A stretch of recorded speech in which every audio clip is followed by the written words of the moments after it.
It's no secret that Newcastle have signed some fantastic players over the years, equalled only by their ability to bring in some absolute shockers. However, let's take a look at 8 bullets that Newcastle dodged. Modibo Maiga. The name Modibo Maiga might send shivers down the spines of West Ham supporters, and rightly so. The man scored 7 goals in 45 appearances during his 3 seasons at the club. He could so very nearly have been Newcastle's problem though. After a protracted battle, Newcastle agreed a £7 million deal with Sochaux in December 2011, only for the striker to fail a medical. Considering he went on to embarrass himself in East London for 3 years, Newcastle fans can't be blamed for thinking, God bless that dodgy knee. Luis Boa-Morte. If Fulham thought Luis Boa-Morte signing a new contract in January 2005 would end speculation linking him to Newcastle, they couldn't have been more wrong. The rumours intensified during the summer, with Graham Souness hell-bent on bringing the Portuguese winger to the club. Boa-Morte was vocal in his willingness to sign for the Magpies, claiming, "Who doesn't aim to play at a great club which takes part regularly in European competitions?" Alright, sit tight Lewis, Fulham are going to be in the Europa League final in a few seasons. After a £3.5 million bid was rejected,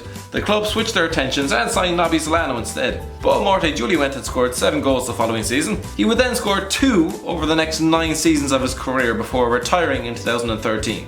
Darren Bent. Had Newcastle nipped in and signed Darren Bent at the peak of his powers, following his moves from either Charlton or Spurs, Newcastle would have had one of the most predatory finishers in England on their hands. Slightly late to the party, Mike Ashley fumbled around for the chequebook when Bent was almost 30, unwanted at Aston Villa, and well past his best. Crystal Palace and Fulham were also linked with him during the summer of 2013, a far cry from that time when he cost more than Thierry Henry. In the end, he wasn't given the opportunity to rub more dirt into his already sullied relationship with the Sunderland supporters, and linked up at Craven Cottage instead, where he scored 6 goals in 30 games as the club were relegated. He has not been seen in the top flight ever since. Ravel Morrison. Instead of becoming an example of greatness to aspiring footballers, Ravel Morrison is a warning of where it can all go wrong so very quickly. A player so good even Paul Pogba looked up to him in the Manchester United youth setup.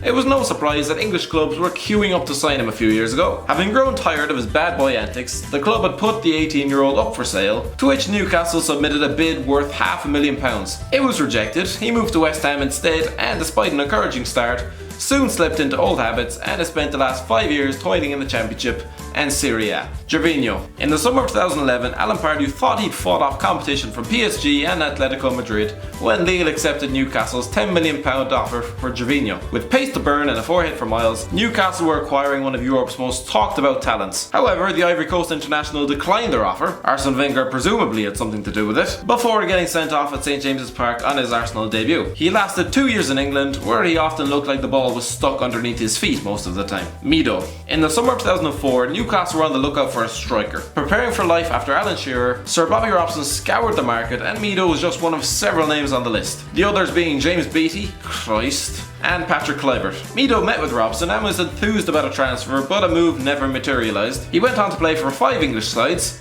with his goal return decreasing as his weight ballooned. Had he wound up in Tyneside, he'd probably have had to be wrestled out of Greggs after every game. Brian Ruiz. After failing to add Maiga, Liam Ridgewell and Papi Cisse to their squad in August 2011, Newcastle attempted to scupper Fulham's move for Brian Ruiz at Costa Rican international FC Twente. The club tabled a £10 million bid, and even offered a helicopter to steer him to the northeast. However, Ruiz claimed he was never interested, stating that he had a good feeling about Fulham. Newcastle subsequently finished 5th, while Ruiz scored twice and would stick around long enough to see them relegated. Do you want to tell us again about that good feeling, Brian? Charles Nzogbia. After Charles Nzogbia stormed out of the club who gave him his chance in English football, whilst they stared down the barrel of relegation, the hierarchy for some reason thought it'd be a good idea to reward such insolence with a return just 2 years later. After turning the majority of Geordies against him, the Magpies tabled a late bid for him in February 2011. Then again, maybe I'm being too harsh on the club. Andy Carroll's transfer to Liverpool hours earlier had probably set alarm bells ringing, to the extent that they were pretty much dragging anyone they could find off the street and handed him a contract. The bid for Nzogbia was rejected, and he would leave for Aston Villa 6 months later, where for 5 years he delivered nothing but disappointment.